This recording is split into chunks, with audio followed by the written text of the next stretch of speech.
Thanks for checking out DragTheBar.com, the next generation of poker training. We offer training videos in Hold'em, Pot Limit Omaha, multi-table tournaments, sit and goes, and even backgammon from some of the top coaches in each field. For a more complete look at our content, we'd like to remind you to visit our video lobby for a free 5-minute preview from each of our coaches.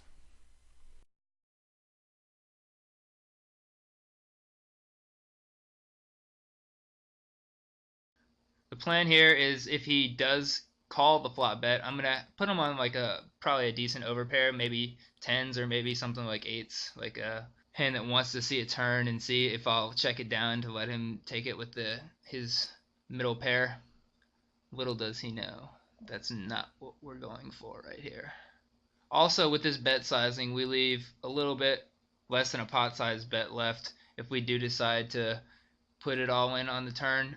He is gonna have to put his tournament life, guys, at jeopardy here. I honestly don't think he would call unless he had like a really big pair like aces or kings or queens, or maybe if he had he'd obviously call if he had a set. But I just got the impression that he had a hand, like a big hand, but he was scared to call regardless. So I just decided to put him to the ultimate test here with my pair. Like I said, we're not drawing dead probably unless he does have a set. But we dragged the bar here. Yeah, that's where they got it from. Tell your friends about it. And he folds pretty fast. It's actually pretty funny hand. He actually ended up telling me what he had later on. I don't know whether I should believe him or not, but from what I've seen so far of his play, I would totally believe it. He said he had tens, and that would make sense. I would be snap calling there with tens for him. I would actually have shoved pre-flop over my 3-bet, but like I said, we had a read on him. We went with it, and it worked out. So we've already started to chip up here on the bubble, and you'll see that we continue to do so.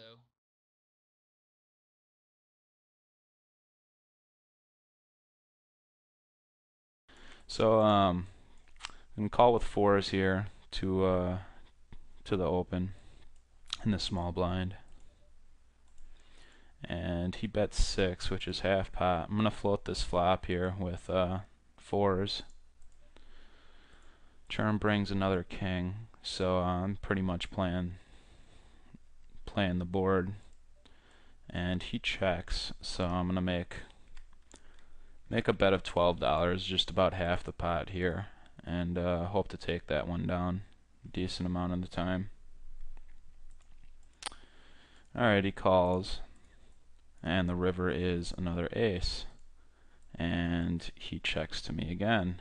I'm gonna overbet the pot here, and because I just don't think he has an ace there ever, and think I can take it down a lot, and king no longer plays.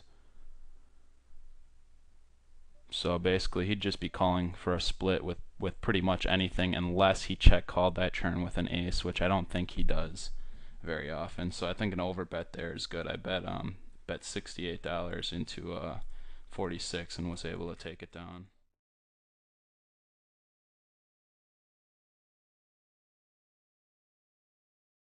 Let's say you have 4-5 of spades, and the flop comes down king 9-4.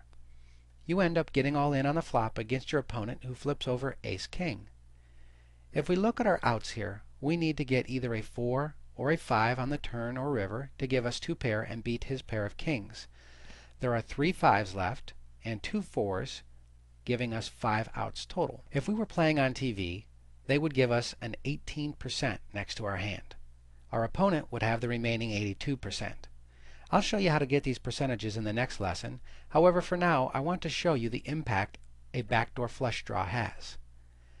Instead of our board being king 9-4 with a 9 being a diamond, let's change it to king 9-4 with the 9 being the 9 of spades. This is the same suit as our 2 cards. Now if the turn and river both are spades, we would have a flush. This is a chance for improvement we didn't have when there was no spade on the flop. If this were on TV, we would have 22% and our opponent would have 78%. This is about a 4% increase for us, and this can come in pretty handy.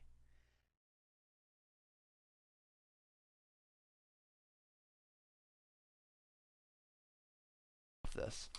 So I bet 2/3, and he does call me, which reconfirms that he has, maybe like tens, jacks, maybe even ace king. He didn't like being pushed around, so I think it's very possible he has one of those hands, even ace king. He checks it to me, and I just barrel. I barrel off, and so I ship 250 into 335, and he does fold. So I just thought that hand was very telling of how he plays kind of his 3-bet range. I think he went into check call mode and tried to start playing defense.